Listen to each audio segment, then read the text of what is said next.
hace. Como sabéis, lo hacemos igual como los otros años, que es esta colaboración conjunta que tenemos la Universidad de Cataluña, la Junta de Andalucía y la Comisión Europea, el Instituto de Perspectiva Tecnológica. Y como solemos hacer, tenemos conectados por internet a todos los que nos quieran ver, por lo cual damos la bienvenida a los que podrían estar allí, que no sabemos quiénes son y cuántos son, pero que tienen la posibilidad, después de preguntar a los ponentes, mandándonos un tweet directamente a nosotros, y el hashtag de esta vez es ecoirracional. Ecoirracionales. Ecoirracionales. ¿Por qué ecoirracionales? Porque todos somos irracionales. Entonces, este es un concepto que hasta hace un cierto punto en la economía no se tomaba en consideración. Todos somos irracionales, esto lo sabemos, en nuestras actitudes. A nosotros a todos nos gustaría que no lo fuésemos, y todos tenemos algún ejemplo en el cual nos damos cuenta de que actuamos como tal. Para mí, mi ejemplo clásico es que cuando me fui a comprar el coche, tuve el detalle de preguntar al concesionario que estaba del otro lado de la ciudad cuánto valía más, y salía 300 euros más barato. Y digo, bueno, 300 euros no voy a ir allá. Y estábamos hablando de un coche que valía más de 20.000 euros. Y cuando fui a casa pensé, joder, que si el otro día me fui a otra tienda para comprarme un móvil porque valía 15 euros menos, ¿no? Pues esos 300 euros siempre son los mismos 300 euros, independientemente de lo que voy a comprar. Y esta experiencia personal de que esto afecta a la economía personal es lo que vamos a discutir hoy. Para esto hemos invitado dos ponentes. El primero es René Van Bavel. René es un economista por la Universidad de Queens en Canadá, un economista clásico que después detectó que, hombre, quizás lo que le gustaba más era entender la parte social de la economía, por lo cual después hizo su doctorado en Londres, en la London School of Economics, en psicología social, y que nos va a hablar sobre el behavioral economics y en particular lo que representa a ICT. De otra parte tengo aquí a Diego. Diego es también economista por la Universidad Complutense de Madrid, profesor titular de la Universidad Pablo de Olavide, y actualmente nos está echando una mano en el IPTS para algunos temas en concreto, y quizás su trayectoria es un poquito más la trayectoria clásica de la economía, digamos, de toda la vida. Bueno, Diego, ¿qué te parece cuando oyes que tenemos que tomar en consideración más los aspectos irracionales en un mundo que estamos hablando siempre de mercados que funcionan perfectamente? Claro. Me ha presentado muy bien porque ciertamente estoy convencido del enfoque convencional u ortodoxo del planteamiento económico. Es más, dejadme añadir una dosis de escepticismo, una dosis de cierta desconfianza respecto a la costelera, que es muy atractiva, de Internet, economía del comportamiento, economía conductual, políticas públicas. Esta costelera, cuando se agita, genera unas burbujas que pueden ser, ciertamente lo son, atractivas, y yo a veces caigo rendido a sus encantos, entre comillas. Pero dejadme 2 minutos para poner encima de la mesa algunos de los principales temas, algunos de los principales retos que tienen las políticas públicas en estos momentos, y a continuación me voy a preguntar qué no sabemos, en qué nos puede ayudar la economía conductual para resolver algunos de estos retos. Pensemos: reformas fiscales, políticas fiscales, la gobernanza del euro, la unión bancaria. Todas estas políticas convenientemente capilarizadas por Internet, la velocidad de los mercados financieros, ciertamente se pueden gestionar desde un enfoque convencional, desde un enfoque ortodoxo, ¿por qué no decirlo? ¿Qué me puede añadir la economía del comportamiento, este nuevo enfoque que me lleva a pensar, utilizando una expresión muy coloquial, que quizás los experimentos con gaseosa, porque si yo quiero simular una reforma fiscal o quiero simular una nueva política fiscal o una unión bancaria que corre muy rápida por Internet, experimentos o lo que ya sé de la teoría clásica, neoclásica, keynesiana, como queramos verlo. Luego, simplemente quería lanzar ese primer dardo de que la economía convencional, lo que ya sabemos, puede ser más que suficiente para gestionar una inmensa mayoría de las políticas, de los retos que están encima de la mesa. Bueno, creo que te acaban de lanzar la bola y bastante alta. Sí. O no, ¿son suficientes o no son suficientes? Entonces, ahí está el tema. Como se entiende el comportamiento humano, desde el punto de vista de la economía, que es una simplificación del hombre racional, está muy bien, es muy útil y no pongo en duda que tenga su validez, pero se puede ir más allá. Y entonces este señor que vemos aquí, que es la señora conectada en la sociedad de información, a ver, en la medida que comprendamos mejor su comportamiento, podremos diseñar políticas públicas más eficaces. Sin duda la aproximación de la economía está bien, pero hay muchos campos donde se puede hacer más. Además que ciertamente en algunos campos, en algunos casos simplemente es falsa, digamos, o sea, se encuentran anomalías. Está constatado, investigado por una tradición de investigación que lleva 40 años, que se encuentra que la gente no es racional. Ramón decía anecdóticamente, claro, no somos racionales, pero también en laboratorios se ve que la gente continuamente es más aversa a las pérdidas. Por ejemplo, nosotros tenemos, en teoría, si a uno le dan 100 euros, la alegría que te dan esos 100 euros debería ser equivalente a la tristeza de perder 100 euros. Eso debería ser igual. Pues no lo es así. A todo el mundo le duele más perder 100 euros que ganar, que la alegría equivalente a eso. Entonces, eso se detectó, se experimentó, lo intuimos y se ha experimentado, se ha visto. Eso ya se llama aversión a la pérdida y está documentado. Y tal como es, hay cientos de lo que le llaman sesgos cognitivos o anomalías directamente. Entonces, desde la economía muchas veces se pensará que estas cosas a la larga no son importantes porque en el global, en el conjunto, no, como que el promedio al final sigue siendo racional y no es así, simplemente se van acumulando. O sea, eso es así. Si hay 1, 2, 3 personas, 100.000 aquí y en la guerra de la China, para usar otra expresión coloquial. Entonces, eso por una parte. Y por otra parte, o sea, es fantástico que tengamos esta idea en la economía de cómo se comporta el ser humano, fantástico. Y no hay ningún problema con eso.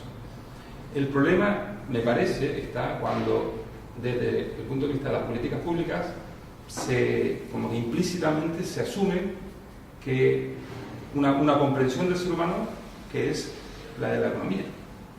Entonces, ahí es cuando empezamos a diseñar políticas que a lo mejor están equivocadas, porque necesitamos una comprensión más matizada y más probada por las observaciones empíricas. Otro ejemplo, aquí tenemos otro ejemplo, simplemente para mostrar, es que generalmente no valoramos la influencia del entorno en la toma de decisiones, en cómo actuamos. Realmente la unidad de análisis es el individuo. Esta persona se comporta así o así.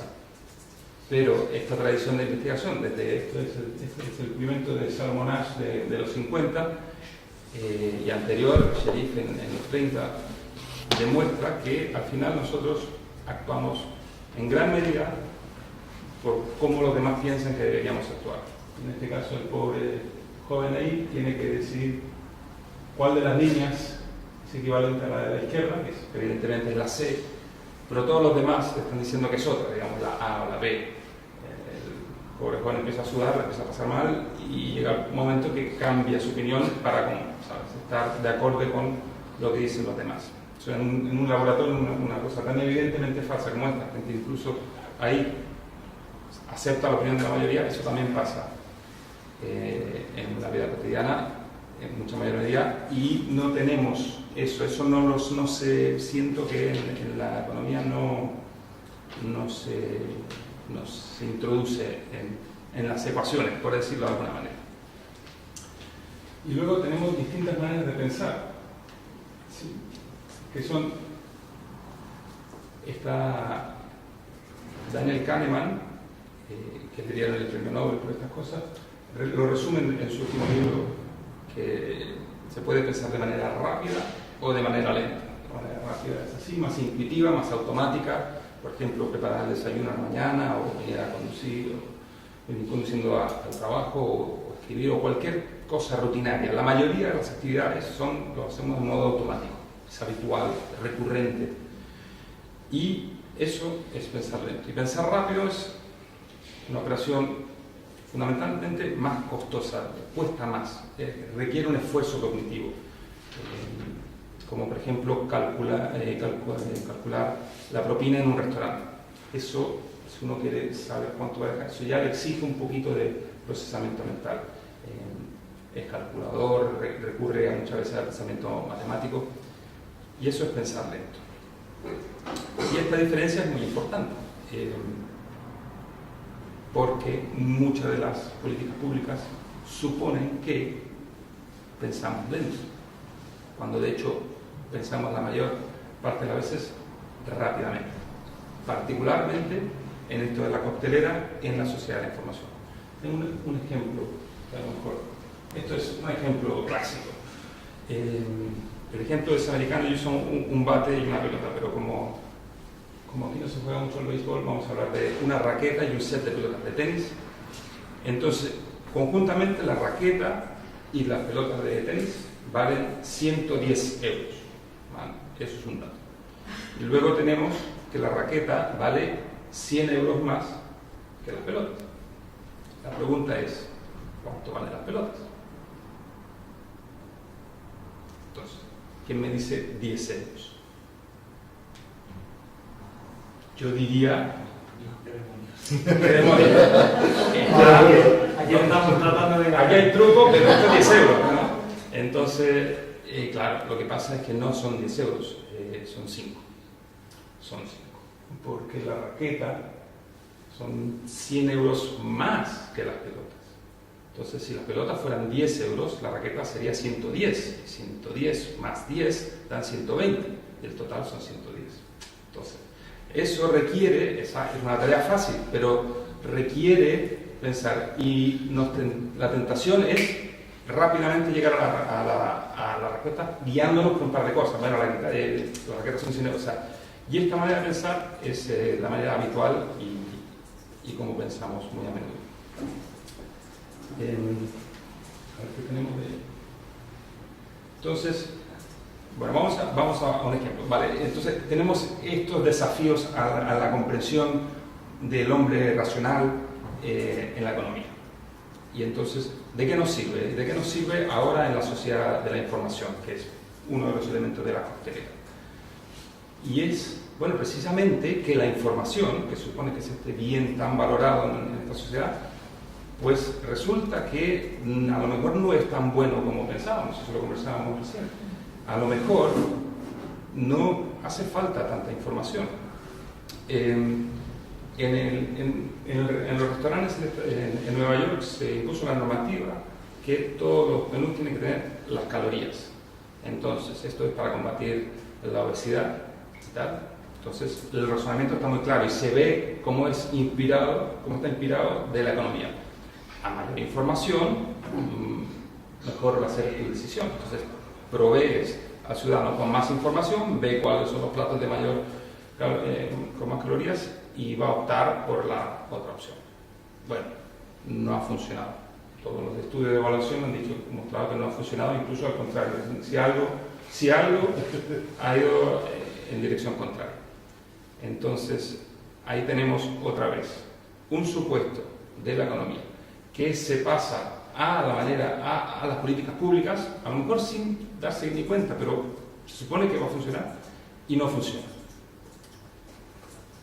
A ver, entonces, si eso ya es así en un restaurante donde las cosas están escritas en papel, ¿cómo será en nuestra sociedad de información, donde estamos simplemente avasallados con muchísima información todos los días? Y esto ya supera nuestra capacidad de procesarlo.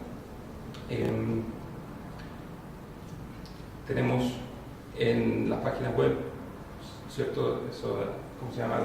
En el fondo, los términos de privacidad y tal. Nuevamente se escriben, son muy largos para informar, pero nadie los lee. Simplemente la gente hace tic y sigue. Entonces, ¿de qué sirve eso? ¿De qué sirve si seguimos así, suponiendo que la gente va a procesar esa información? Pues no de mucho. Tenemos esto.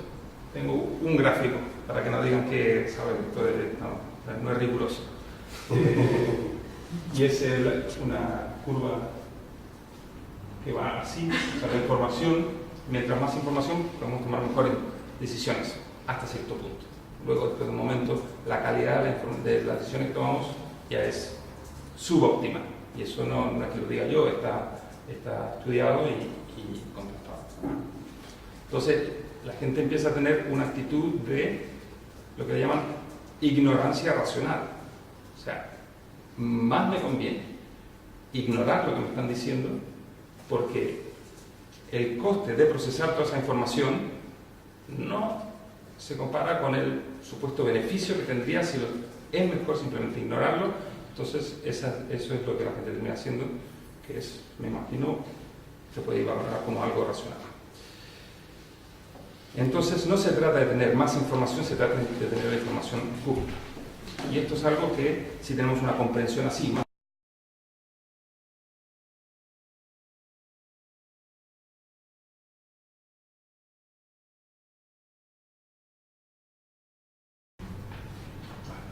entonces, la pregunta es, vale, muy bien, no somos racionales, perfecto.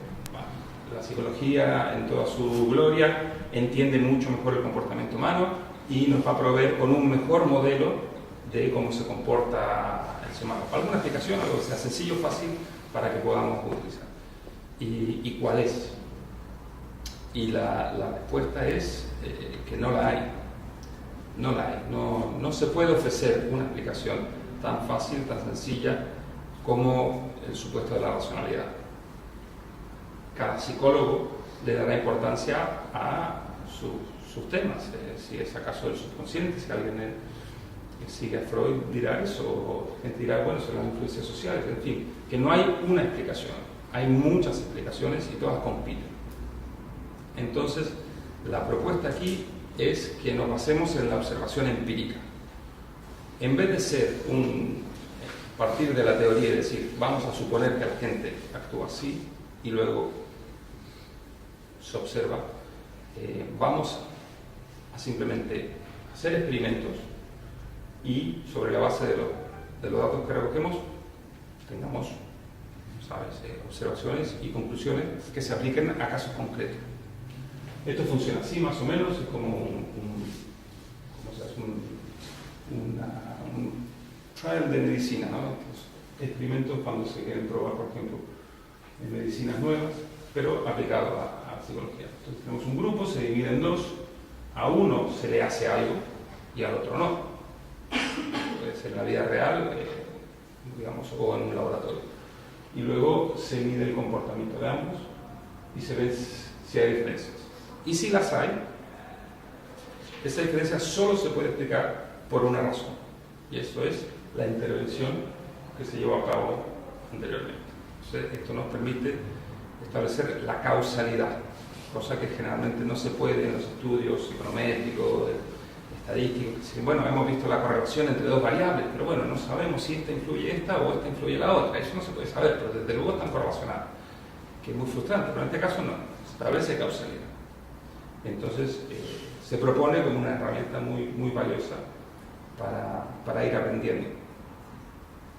Vamos aprendiendo, vamos desarrollando nuevas cosas. Cuando hay la duda, se hace otro experimento y así seguimos avanzando. Vale. Entonces,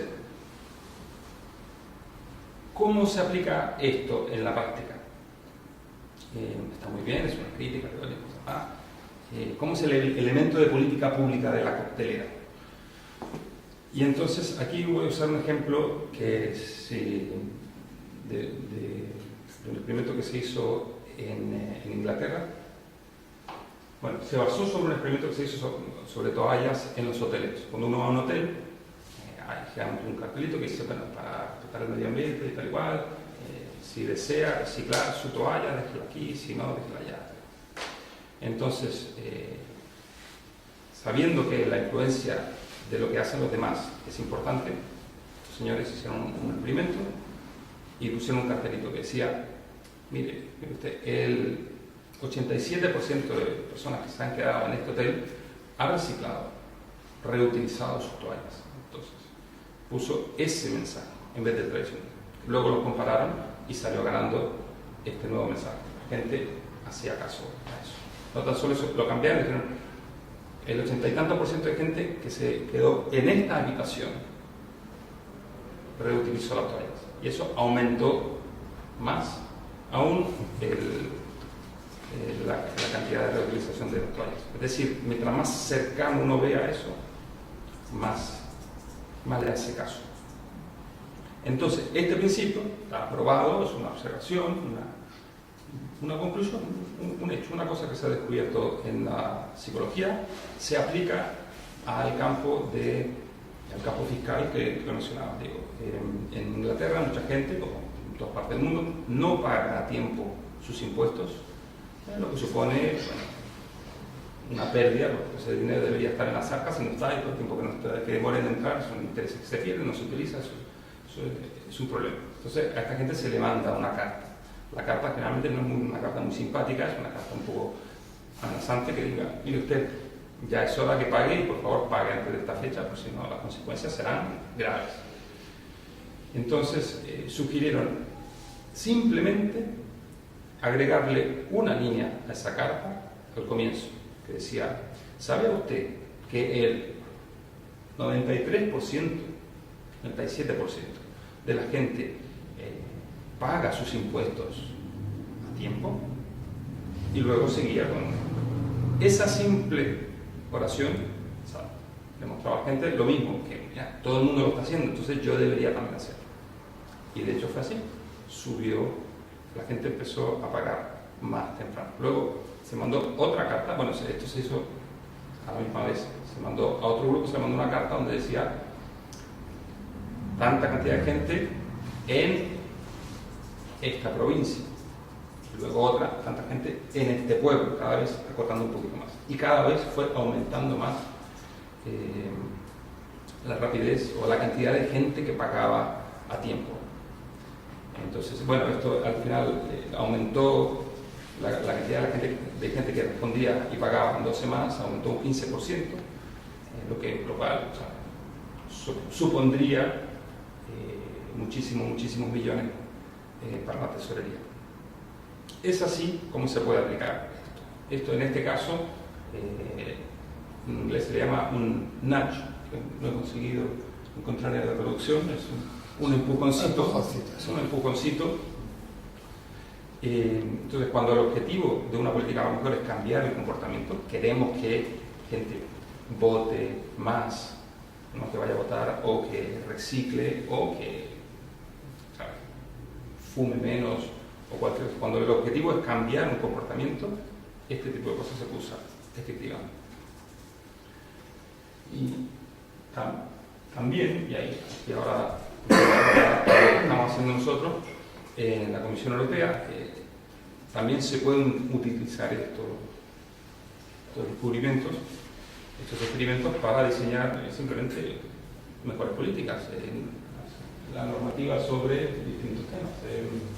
Por ejemplo, existe el sesgo cognitivo, se llama del status quo, es decir, la opción por defecto, uno no la cambia. Debería cambiarla, pero no la cambia. Entonces, al final, como te da la cosa, como te da el ordenador, así es como las opciones tiendes a dejarla de esa manera. Y así se aplica en casi todo. Entonces, claro, las compañías sabiendo esto, cuando uno compraba un ticket de avión, decían, mire, si no quiere el seguro, quítele el ticket a la cajita. Entonces la Comisión Europea ha dicho en la nueva normativa, eso ya no se puede hacer, porque el sesgo para que la gente lo deje ahí siendo que no quiere comprarlo. Entonces, eso no se permite. Entonces, para evitar ese tipo de prácticas sirve saber más de estos temas. Todos estos temas están relacionados con la sociedad de información. la normativa sobre cómo presentar información de, por ejemplo, de la eficiencia energética de los electrodomésticos online. En una tienda ya se sabe cómo se hace, ese es el sistema, pero cómo se hace, siendo que online, siendo que la mayoría de la gente ahora empieza a comprar, o por lo menos informarse sobre los productos en tiendas online. Es un campo nuevo, no se sabe cuál es la mejor manera. Entonces podemos decir, bueno, no sé, haz lo que quieras. Podemos decir, pues mira, yo supongo que sería así, porque he leído un par de libros y me dice que esto debería ser. O podemos decir, mira, un momentito, antes de hacer esto, que va a afectar a todo el mundo, hagamos un par de experimentos y veamos cuál es la mejor manera, cuál es la manera más efectiva de hacerlo. Entonces, eso merece la pena. También para lo que es los juegos online, en fin, en muchos casos se utiliza esto. Bueno, digo, tú habías dicho que los experimentos con Coca-Cola o con gaseosa barata. Pues no sé yo si estos experimentos te convencen a ti. ¿Son experimentos que se pueden trasladar y que sirven o son solamente...? No, sí, ciertamente. Y claro, me convence porque están bien elegidos, pero reafirma una de las dudas que ya traía antes de entrar en la sala, y es la siguiente. Este enfoque novedoso, este enfoque de economía del comportamiento conductual, ¿qué pretende? Hacer que los individuos se comporten de la forma más racional posible y por tanto puedo llegar yo con mi cartera, con mi equipaje, con mis herramientas de economía convencional y analizarlo, o trato de gestionar de la mejor forma posible un individuo irracional, dominado por las emociones y guiado por Dios sabe qué. Me ha confundido en ese sentido esta batería de ejemplos, muy bien traída a colación, por supuesto, pero ¿qué se persigue? ¿Hacer a los individuos más racionales, por lo que estaría saltando a mi bando? ¿O conseguir adaptarme lo mejor posible a estas circunstancias emocionales, no racionales precisamente dichas? Pero es más, doy otro saltito. La economía convencional ya ha tratado algunos de estos asuntos de forma bastante competente. A Gary Becker le dieron el premio Nobel, creo que a principios de los 90, analizando cómo la gente tomaba decisiones de matrimonio, de asesinato, de hijos, de búsqueda de pareja, de adicciones. Es decir, son decisiones, algunas de ellas, dominadas evidentemente por un comportamiento no racional, pero que con nuestras, no muy atractivas, todo hay que decirlo, funciones de utilidad, nuestras restricciones presupuestarias, nuestro coste, nuestro beneficio, haciendo nuestros numeritos, pues surgían formas adecuadas de enfrentarse a esos problemas y de gestionar políticas al respecto, políticas de natalidad. Y luego me ha surgido media duda, no duda completa, pero por eso no es menos trivial, que es un asunto en el que llevo unos días pensando, en parte motivado por este encuentro, que es el tema de los bitcoins, o de las bitcoins, estas monedas virtuales que están ahí, están en internet y que tienen una doble cara, es un Dr. Jekyll y un Mr. Hyde. Es decir, por un lado siguen una lógica, una racionalidad bastante impecable. Se le da a la maquinita hacer billetes siguiendo un algoritmo matemático que te dice a lo largo del tiempo cuánto dinero va a ir poniendo en la economía. Eso no lo hace ningún banco central, eso no lo hace nadie de los que nos llenan de papelitos de colores la cartera. Pero por otro lado, la otra cara, la del Mr. Hyde, es están generándose unas burbujas especulativas, unas corridas de inversores en un sentido, en otro, unas rupturas de leyes básicas de la economía, como la ley del precio único, la de precios que no responden a fundamentos de la cotización. Es decir, me encuentro con un fenómeno muy preocupante desde el punto de vista de la gestión de las políticas públicas, que tiene dos caras, en el principio racional y en principio irracional, igual que cualquier moneda al uso. Luego aquí, con esta media duda que me quedo, ¿qué hago? ¿Aproximarme con las herramientas experimentales o aproximarme con unas herramientas convencionales para tratar de arrastrarlo a mi terreno, que es el que mínimamente conozco? Bueno, yo creo que hay tres críticas grandes. Una, que es, vamos a ver, eso es un mecanismo de manipulación, que sería la primera. Sí, siendo un poquito bruto y directo. Luego, la segunda cuestión es, ¿en qué medida, aunque no tome en consideración la irracionalidad un sistema que no lo es puede simularlo de todas maneras. Correcto. Y tercero es, ¿cuál es la causa y efecto? Con los bitcoins a lo mejor conseguimos justamente al contrario de lo que queremos. Si queremos combatir un sistema irracional con un sistema irracional, pues no llegamos a uno racional. ¿Correcto? Bien planteado. Lo tengo a mi favor, ¿eh? Sí, sí. No, yo reformulo, por si acaso no me esperaba. Bueno, vamos por partes, porque no sé si para la hora que lleguemos a la tercera me acordaré cuál era. Pero, a ver, la manipulación es un tema, claro, es importante. Entonces, y se le critica mucho a esto, a la economía conductual o a lo que se ha escrito en los últimos 5 o 10 años, que es un poco paternalista, en el sentido que, ¿sabes? ¿Quién es el Estado para andar diciendo a la gente que tiene que dejar de fumar? O comer menos, o qué sé yo, hacer deporte. Entonces, este debate está muy, muy al rojo vivo en Estados Unidos, donde se respeta muchísimo la libertad individual y no vaya a ser que el Estado venga a decirme qué tengo que hacer. Entonces, bueno, por lo menos los autores de Nudge, este libro que popularizó este campo en el 2008, postulan una cosa que se llama paternalismo libertario. Entonces, a la vez es paternalista, porque sí persigue que la gente sea más racional, si entendemos que lo racional es hacer cosas que hagan que no se mueran a temprana edad, digamos. Son paternalistas en ese sentido, pero no imponen la norma, o sea, no se legisla, no se dice lo que se tiene que hacer, simplemente se da el empujoncito. Si podemos poner las chocolatinas en el supermercado aquí o aquí abajo, ya pongámosla abajo, que sea un poquito más difícil para que la gente aún tiene la libertad de coger la chocolatina, pero no se lo pone ahí, no se lo pone fácil. Entonces es un campo intermedio.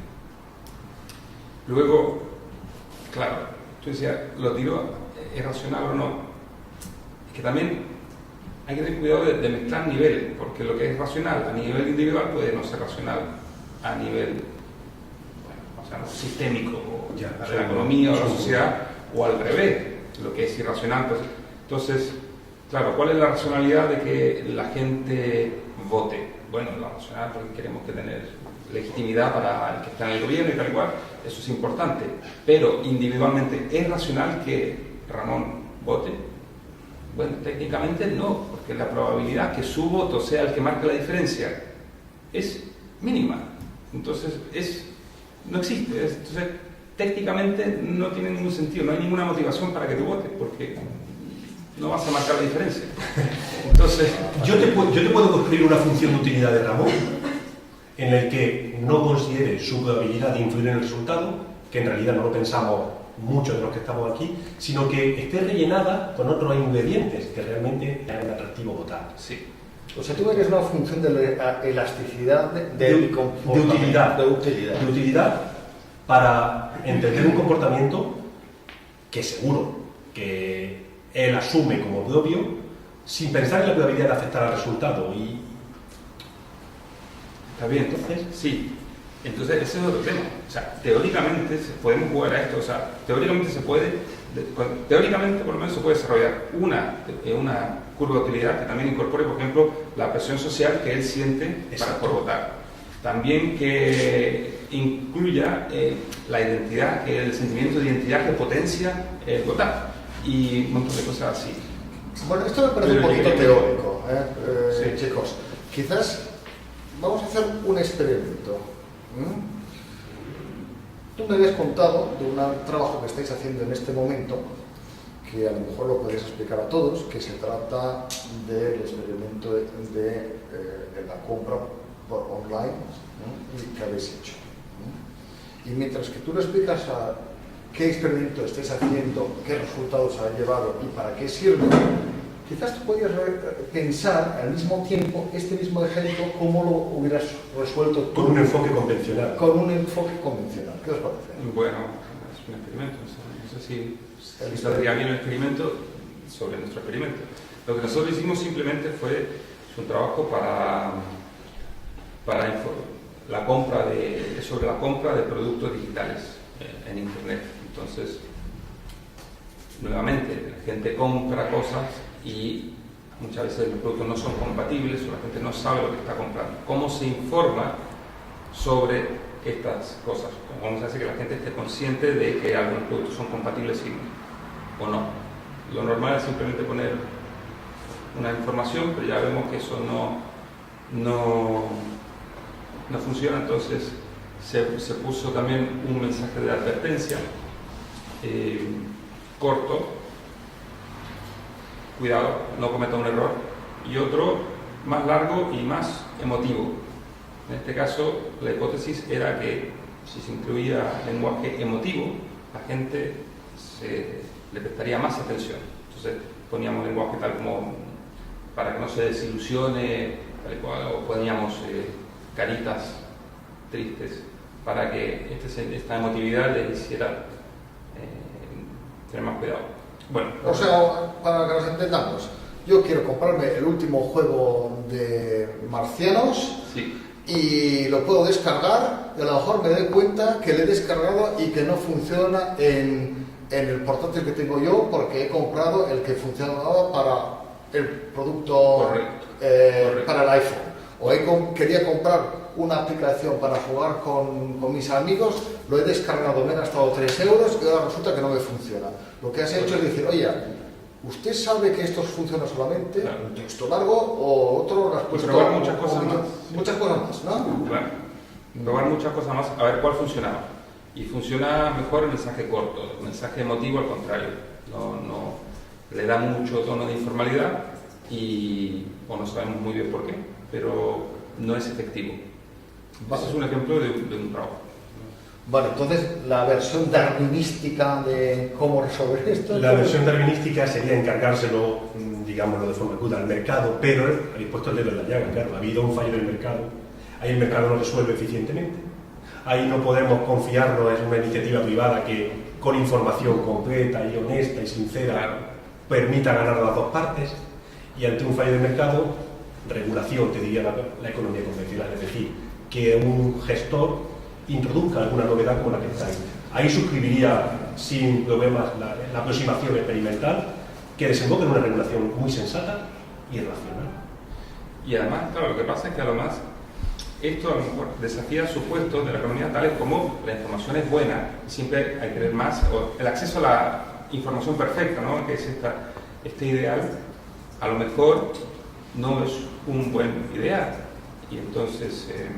O sea, al final lo que estamos discutiendo aquí, toda la sociedad de la información, toda la economía online, es un sistema que cumple los requisitos básicos de la teoría económica porque funciona según sus cánones, o no lo es, o hay un market failure.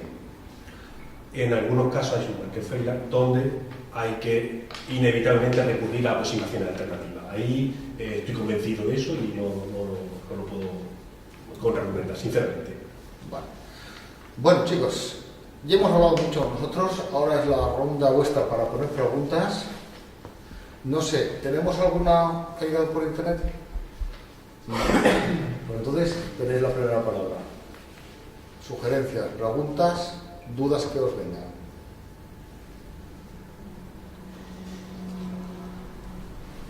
ha quedado todo súper claro. Sí, yo estoy con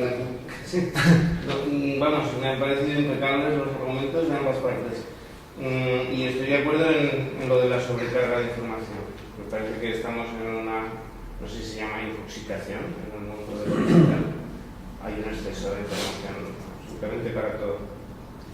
Y yo no sé si eso ayuda a tomar decisiones o no, o lo complica. Eso es lo que a mí me atrae de eso, de la sobrecarga de información, es que funciona a dos niveles de análisis, digamos, ¿no? Al individual, nosotros lo vemos, la persona no toma decisiones buenas con tanta información, y a nivel macro o a nivel sistémico se ve que simplemente es un fallo del mercado. No, o a lo mejor es quiero decir que si tienes la capacidad de analizar lo que se llaman los megadatos, Claro. puedes sacar o extrapolar condiciones que el particular, el individuo, no puede hacerlo, porque ahí hay un límite de procesamiento, ¿no? Bueno, sobre eso se está desarrollando ahora lo que le llaman Smart Disclosure. En el libro de Nash le llamaban RICA, tendrá varios nombres, pero funciona un poquito sobre lo que tú decías. Es tanta la información que ahora no hay quien pueda analizar esa información, le toca analizarlo a los ordenadores. Entonces, la idea es que toda la información que existe ahí sobre ti o sobre tu uso del móvil o cualquier cosa esté disponible en formato digital para tú entonces poder encontrar la mejor opción. ¿Cómo se lleva a la práctica?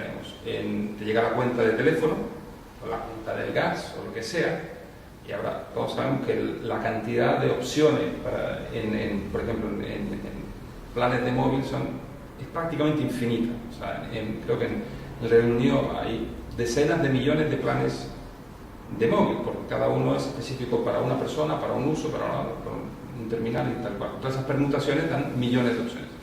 Entonces dan un código, ¿cómo se llama el código el de cuadraditos? QR. Es el QR. Y tú pones tu móvil por encima, entonces ahí están todos los datos sobre tu uso y sobre las opciones, y eso ya te da una lista de 7 opciones que más o menos sabes se ajustan a tu perfil, y ahí eso ya procesa toda la información. Se propone eso, y el primer paso para llegar a eso es que los que tienen la información la compartan y la pongan ahí a disposición de Hay una política pública que obliga a eso, porque claro. si no... Claro, la política obliga a eso, y luego los desarrolladores de app, ellos solos ya ven una oportunidad. Ahí nos ponemos Exacto, ese es el punto que iba. Fíjate que en este tema de la información, del exceso de información, que en realidad es mala información basura, es algo que sabíamos desde hace 40, 50 años, con lo que el caso más tratado es el de los coches de segunda mano. También a otro tipo le dieron el premio Nobel de Economía por esto. El caso es que como el individuo está consumiendo información y no tiene muy claro cómo valorarla, te llegan tanto spam, tanta información basura, que la pones toda al mismo nivel, casi nivel basura, consigue que los que son malos emisores de basura se sientan reconfortados porque saben que alguien va a poner la oreja. Mientras que el que es bueno dice, para esto me he tomado la molestia de elaborar una publicidad honesta, eficiente, eficaz, como queramos verla, salen del mercado los buenos, se refuerza la entrada de los malos, al final tenemos un volumen ingente de información basura que no se considera. ¿Cuál es la solución? Pues puede entrar en el mercado algún listo con buen olfato que diga, oye, te voy a vender unas que te filtre la cantidad de ofertas que recibes de una compañía aérea o de una determinada empresa de teléfono para que te lleguen solamente las que tú necesitas. Yo tengo filtros puestos en mi ordenador, no son temas comerciales, pero me llegan solamente los artículos que me interesan de mi tema. A mí los temas de economía experimental no me interesaban hasta hoy. Hoy voy a abrir el filtro de economía experimental para que me entren también. Pero realmente hay soluciones de mercado, pero en cualquier caso, tú lo sugieres muy bien, una regulación pública. Pero un tema que lleva sobre la mesa 40 años, 50 casi. Sí, no, lo del exceso de información se habla mucho ahora, pero creo que McLuhan ya hablaba de eso, ¿no? En los años 50. Siempre vas a tener que tomar decisiones con más información de la que necesitarías. Cierto. Sí, una preguntita. Ahora que está sobre la mesa del debate del siguiente movimiento de las compañías eléctricas en España, creo que hay que instalar contadores inteligentes en los hogares. Contadores que parecen que van a tomar lecturas de nuestro consumo de luz cada 30 segundos, que a lo largo del día información que van a procesar las compañías. Evidentemente la compañía eléctrica usa esta información para mejorar, entiendo, su negocio, su compañía, para eso. Pero ¿no sería interesante que pensáis que también esa información se pusiera a disposición de la administración pública para que pueda comprobar que efectivamente el uso que las eléctricas están haciendo de esa información es la adecuada y la oferta que está haciendo al ciudadano es la adecuada, e incluso a disposición del ciudadano, para que quiero conocer si efectivamente no habrá otra oferta de mercado que me pueda interesar más de acuerdo a mi nivel de consumo por día, no sé. Me parece un ejemplo a lo mejor que convendría. Pero esto, quizás, si me permites, vamos a reformular la pregunta, porque tiene dos vertientes. Una es la información, como la estás lanzando tú, diciendo, bueno, que me informe con mi perfil lo que yo puedo sacarle más a provecho, pero también podría ser al revés. Dime tú cómo puedo ganar dinero visto como la cosa. O sea, me conviene poner la lavadora a qué hora de la noche y cómo adapto yo eso, ¿verdad? Eso sé que va en ambas direcciones. ¿Cómo lo veis vosotros? Pues yo sumo como en 2 o 3 direcciones más. O sea, de lo que veo, parte de un cierto escepticismo sobre la compañía energética, ¿no? Y este sea un entonces, eso. Entonces, claro, sin duda la transparencia en ese sentido es fundamental. Es un tema que se escapa un poquito aquí el tema de la economía conductual, pero vale, estoy de acuerdo que una solución para eso es la transparencia, generalmente es la transparencia.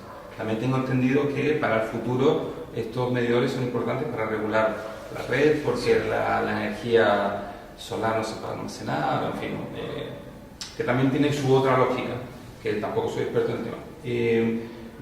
Sobre el uso, que te puedo decir, hablar un poco más de eso, que se hace eso, claro, lo que pasa es que están esos medidores, pero también nadie está haciendo un estudio de cómo la gente utilizaría esos medidores. Entonces, ¿de qué me sirve tener un medidor si no tiene una interfaz que yo pueda utilizar y que me sea útil? Eso por una parte. Hay un objeto que se llama Ambient Orb, que es una bola luminosa, casi como una lámpara de lava, pero simplemente que cambia de color según tu consumo energético. Entonces eso ya es mucho más intuitivo. Tú la tienes sobre tu mesa y ya ves si es ámbar o roja, y eso ya te da una idea de si estás consumiendo más o menos. Cosas me quedan en tintero, pero... Sí, esa situación, ese mercado que tú has puesto como ejemplo, tiene un nombre muy curioso, es monopolio natural. Monopolio es algo malo, pero es natural que exista, con lo que ya hay una contradicción en términos que te da que pensar. Y realmente la clave de la información ahí estaría en el lado de los costes de las empresas. Lo que tú has dicho es muy importante, pero realmente llevan batallando en el Reino Unido décadas por conseguir información lo más fiable posible de lo que cuesta fabricar un kilovatio de electricidad. Y entonces la información aquí es en los dos lados de la barrera. Muy bien. Yo tengo una duda sobre las limitaciones que tiene este campo que estás proponiendo. Los experimentos tienen siempre su coste. Evidentemente, yo supongo que hacer un experimento de esto para algunas cosas puede ser concreto, pero ¿en qué medida, por ejemplo, se tendrían que replicar esto para muchos países, muchos diferentes estatus, y cuánto nos costaría eso? ¿Hay una limitación que podemos ver en esta...? Claro, hay, por supuesto. Lo que pasa es que hay una diferencia entre lo que es un experimento de laboratorio y lo que es, en inglés le llaman el Randomized Control Trial. Ahora, la traducción no me la sé, pero bueno, es lo mismo que un laboratorio, solo que en vez de hacerlo con 30 personas, se hace en la vida real, en el campo. Son estudios de campo, experimentos de campo, lo voy a llamar ahora con disculpas a la terminología oficial. Entonces, los experimentos tienen su coste, por supuesto, y también a la hora de extrapolar lo que tú descubriste en un experimento a la sociedad en general, bueno, ahí hay un paso, y ese paso tiene que estar apoyado por un análisis estadístico riguroso, y en fin, siempre te va a quedar la duda si acaso sería así en el mundo real o solo se dio en el laboratorio. Y ya más aún se dice, bueno, eso se hizo en Alemania, pues no, en España esto en España no pasa. A los alemanes lo hacen así, pero aquí no. Eso también es cierto. Ahora bien, es cierto que hay algunas cosas que sí, los sesgos cognitivos se encuentran en todos lados, pero hay otras cosas que no. La influencia de la sociedad, las normas sociales, evidentemente son diferentes. Entonces, lo mejor, o lo que sugiero es que se hagan trabajos de campo. Entonces, el costo puede ser muy alto o puede ser nulo también, puede ser cero. En el Reino Unido, por ejemplo, simplemente se colaboró con el equivalente de tráfico para que a la hora de, ¿sabes?, cuando registras, no sé si era registrar tu vehículo o renovar tu carnet, un trámite que se hacía por internet, hay una pantallita que diga: ¿quiere usted donar sus órganos? Lo típico de la campaña de renovación de donación de órganos. Y se probaron 8 distintas maneras de prestar, unos con fotos, unos con unas oraciones que tenían carga emotiva, otros que apelaban a la presión social, otros con esto, otros con otro. O sea, todo lo que sabemos del comportamiento humano se aplicó en esas 8. Y en el fondo no costó nada, porque todo eso se hace por internet y todo lo que hace es que el usuario, cuando llega, se le asigna aleatoriamente una de las 8 condiciones, hace el trámite igual y ya está. Y luego tienes todos esos datos. Todos los datos han mostrado que aumenta, o sea, cualquier intervención es mejor que ninguna intervención, con lo cual está todo el mundo contento. Hay mayor donación de órganos, hay muchísimos datos y hay datos de más de 1 millón de personas. Ahí tienen los datos, no se ha hecho daño a nadie y no ha costado nada. Lo mismo con la carta de impuestos, eso no costó nada. Vale, o sea, queda la duda sobre la escalabilidad y en otros casos puede ser que sean más caros. Siempre será más barato a lo mejor que hacer lo que se hace en economía clásica, que allí lo que necesitarías para hacer y hacer un análisis de impacto serían tener unas fuentes no de campo, sino reducidas, sino que tú tendrías que tener ya directamente el conjunto de todos, que a lo mejor a largo plazo sería más caro aún que lo que está proponiendo René, ¿no? Bueno, de hecho, Ramón, ya se dispone de esa base de datos. Nosotros trabajamos en la universidad y en el IPTS con bases de datos con millones de individuos para reformas tributarias, para analizar cómo se va a incrementar la recaudación de un impuesto, cómo se va a comportar un individuo cuando le subes el IVA o le bajas el IRPF.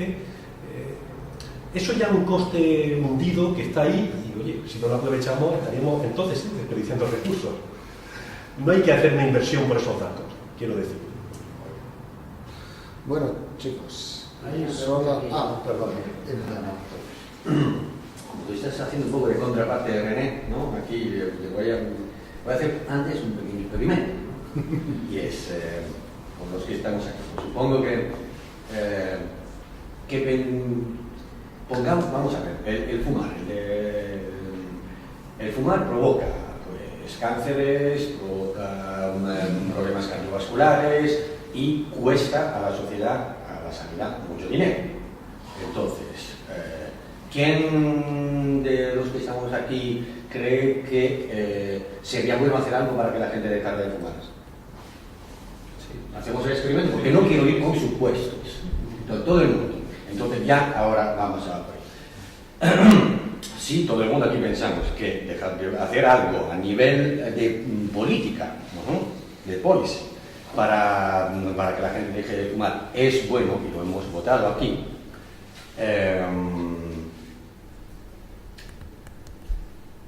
Las cajetillas que ahora encontramos de cigarros pues tienen allí unos escritos, tienen unas figuritas que me imagino yo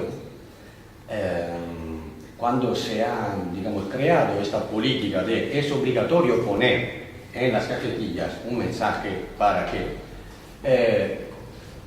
las personas en cuestión que lo han decidido han ido con supuestos pensando, pues la gente si ve una fotografía de un pulmón va a comprar menos cajetillas de tabaco, pero han ido con supuestos, ¿ok? Es decir, yo político o nosotros políticos decimos, lo que yo creo es que si ponemos esto la gente va a dejar de fumar. No se ha hecho ningún experimento.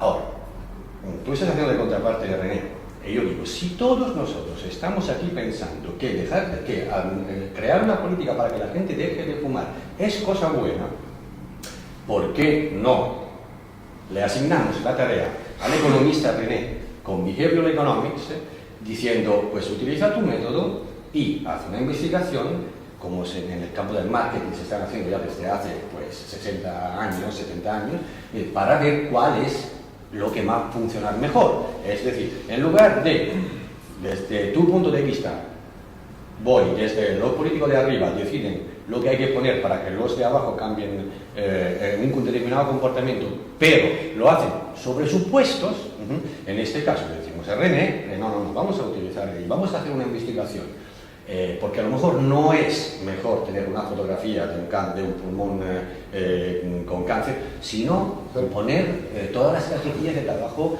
amarillo caca de gato. Bueno, y así. Y entonces, es posible que, como se ha hecho en el caso de las tasas del pago de impuestos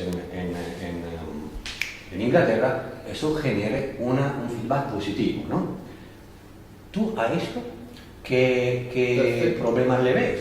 Dice, ¿tú cómo me lo resuelves? Porque parece, desde esta encadenación de hechos que yo te estoy poniendo, más, me refiero también al ejemplo que ha puesto René, que es más efectivo.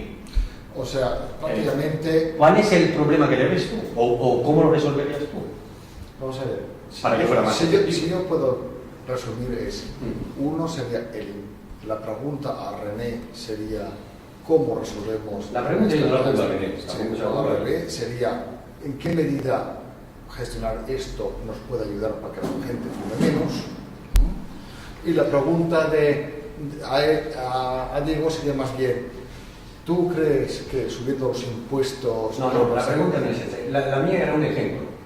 La mía, lo que yo quería poner es, en el caso de los supuestos, es una política top-down. En este caso es una política que dice, vamos antes a analizar lo que realmente la gente, cómo realmente contesta la gente a un determinado estímulo, y sobre eso construimos una política. Es decir, nosotros que somos los policy makers, construimos una política después de haber analizado realmente cómo funcionan las cosas. Y no como hasta ahora se hace, que es top-down. Okay. Es allí, Diego, donde yo... Cierto, yo no voy a negar la ventaja de esa aproximación bottom-up, por supuesto, pero recupero mi discurso inicial.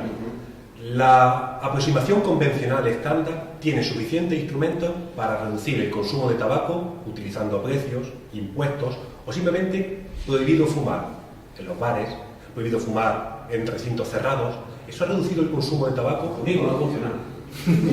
Hay unas elasticidades, eres una persona lo suficientemente adicta como para ser insensible a ese tipo de asuntos, pero recopilando, rebobinando y mirando en los baúles de la abuela de la teoría económica, yo, con impuestos, con regulación, el cartelito de prohibido fumar donde haga falta, y por supuesto con lo que me proporciona el enfoque de René, claro que sí, lo compro. Sí.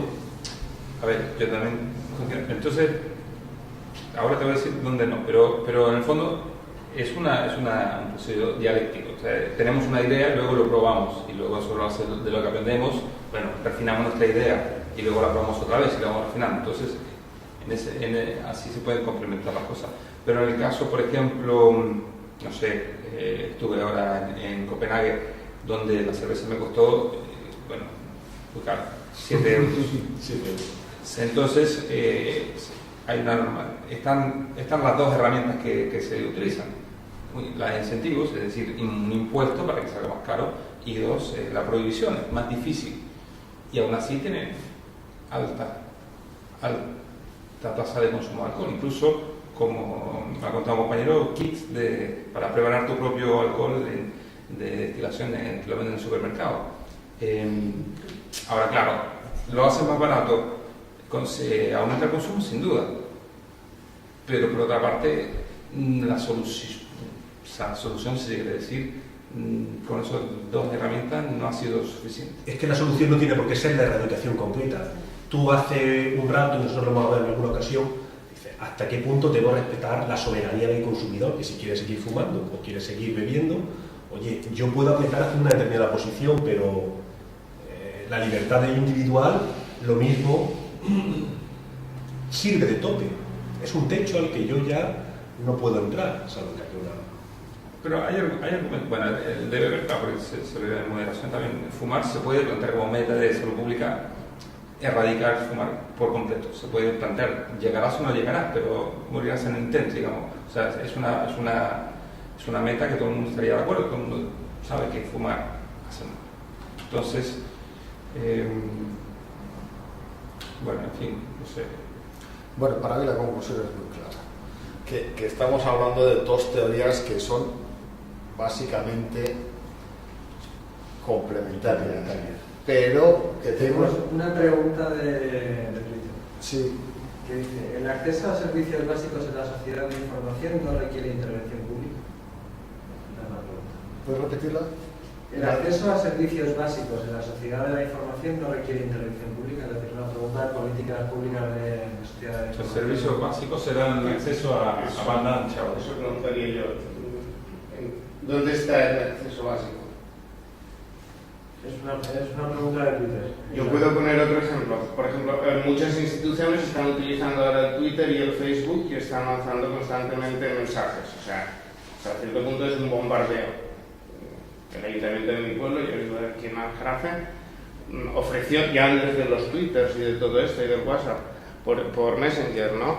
Te informaba de cosas. Bueno, a las 3 semanas me borré del servicio porque es que recibía un Messenger cada 2 horas, ¿no?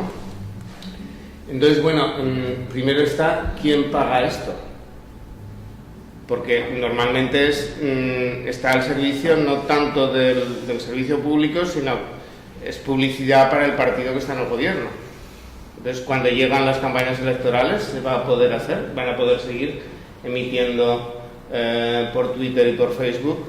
¿Lo hacen funcionarios o afiliados al partido? O sea, hay una serie de preguntas que dices, ¿dónde está el servicio público y dónde está la publicidad o la propaganda política? ¿Cuál es el límite? Eso no está, creo que no está regulado. Ni creo que tengan capacidad para regularlo. Bueno, digamos que... Yo entiendo que la pregunta es acceso... Dice, Yo, servicio básico en telefonía es que te puedan poner un teléfono donde tú estés a su tiempo. Que eso se ha reemplazado porque tenías el móvil y te funcionaba. A un cierto punto el servicio básico era tener acceso a internet. Y luego quizás lo que es un servicio básico aumenta y se desarrolla según las funcionalidades. Ahora ya no es los 256 kilobits por internet, sino que tienes que tener un cierto... yo creo que la pregunta quizás va... tenemos que entenderlo de esta manera, ¿no? Esa es la manera como yo entiendo la pregunta. En cada momento. En cada momento Evoluciona porque, claro, si tú... Claro, el Internet ofrece oportunidades, ¿no? Tú puedes comprar un pasaje de avión barato o alquilar una casa rural, encontrar alguna oferta en eBay, lo que sea.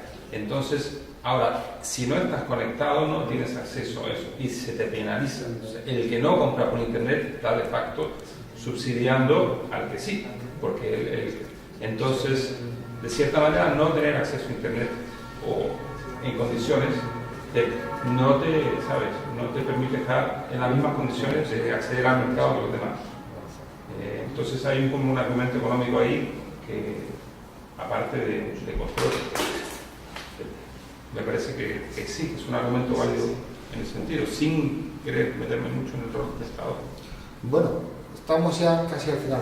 Estamos ya desde hace más de 1 hora discutiendo y el motivo que por lo menos ha pasado muy rápido el tiempo para mí es una buena señal. Antes de acabar, quisiera que nos dieras tú un mensaje del mensaje que quisieras pasar al público y a la gente que nos puede ver por internet.